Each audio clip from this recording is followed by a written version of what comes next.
Kita beralih ke berita lainnya pemirsa, akibat nekat menerobos jalur busway, seorang pengendara motor terluka parah usai terjatuh dan menghantam separator busway. Ini terjadi di Jalan Keramat Raya Senen, Jakarta Pusat. Kecelakaan tunggal bermula saat korban yang mengendarai sepeda motor Matic bernomor polisi B6491 PWD melaju kencang dengan menerobos jalur busway dari arah Matraman menuju Simpang 5 Senen. Saat melintasi lokasi, motor tiba-tiba menyerempet seorang pejalan kaki yang tengah menyeberang. Korban yang mengalami luka parah langsung dilarikan ke rumah sakit terdekat untuk mendapatkan pertolongan medis. Sementara sepeda motor milik korban telah diamankan warga untuk nantinya diserahkan kepada petugas kepolisian.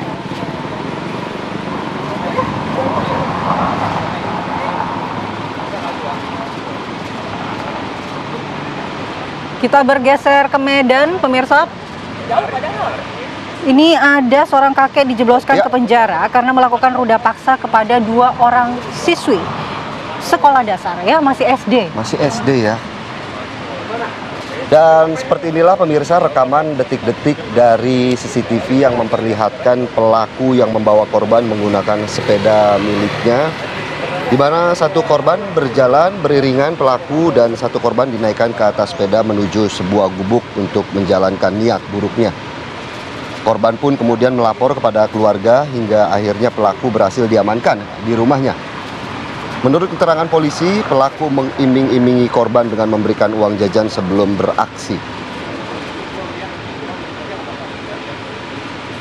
Untuk orang tua yang juga menyaksikan berita-berita seperti ini tentunya juga harus terus waspada untuk terus memperhatikan kemana anaknya mungkin pergi begitu ya, ataupun beraktivitas. Jangan mudah percaya ya sama orang lain.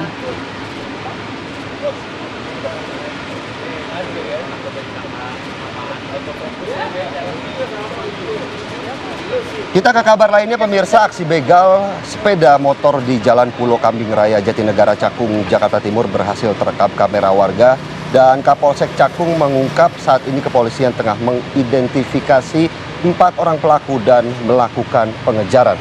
Wah, ini di dekat kantornya di Kumala ya? Iya, ini yang sempat kemarin viral ya. Akhirnya polisi kemudian melakukan penyelidikan, aksi 4 pelaku begal saat merampas motor korban tertangkap kamera warga. Korban tidak berdaya karena pelaku membawa senjata tajam. Ini berupa celurit untuk melukai korban. Korban merupakan seorang laki-laki 44 tahun warga Durensawit, Jakarta Timur yang sedang membawa motornya Kamis pagi di Jalan Pulau Kambing Raya, Kecamatan Cakung, Jakarta Timur. Akibat peristiwa tersebut, korban mengalami luka terbuka di bagian punggung akibat dari sabetan senjata tajam. Kapolsek Cakung Kompol Widodo mengungkapkan saat ini polisi tengah mengidentifikasi 4 pelaku dan segera melakukan penangkapan. Mudah-mudahan segera tertangkap ya dan mendapatkan hukuman setimpal. Sebelum tertangkap kayaknya saya agak takut nih kalau ke kantor ya. Habis ini langsung pulang deh, habis siaran. Itu mah alasan aja, nggak mau kerja ya? Anda ya.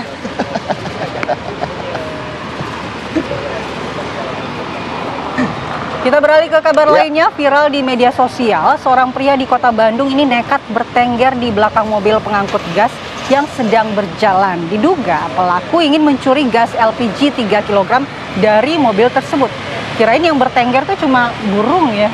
Kayak bajing loncat ya kalau kita lihat aksinya ya. Tapi yang cukup menarik bagaimana kemudian aksi dari pelaku ini untuk memindahkan gas-gas 3 kg. Artinya kalau nggak latihan lebih dulu agak sulit ya. Di mana aksi nekat ini diduga terjadi di Jalan Terusan Jakarta, Kelurahan Babakan, Surabaya, Kecamatan Kiara Condong, Kota Bandung pada Rabu siang. Kejadian itu sontak menarik perhatian masyarakat dan pengendara lainnya, dan kejadian ini dibenarkan oleh pihak kepolisian Polsek Kiara Condong. Hingga saat ini Polsek Kiara Condong masih melakukan penyelidikan terhadap identitas pelaku serta identitas pemilik mobil yang ada dalam video.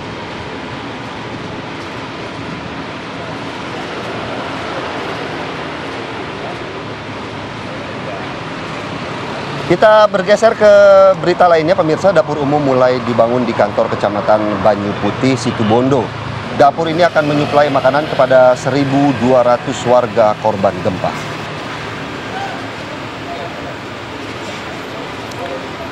Dari dapur umum ini, makanan akan didistribusikan 2 kali sehari dengan mendatangi rumah-rumah warga terdampak.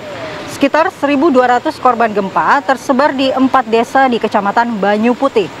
Kerusakan bangunan pun bertambah dari sebelumnya 118 rumah rusak ringan dan berat menjadi 145 rumah rusak ringan dan berat. Gubernur Jawa Timur Khofifah Indar Parawansa bersama Bupati Situbondo menyerahkan bantuan sembako dan material bangunan.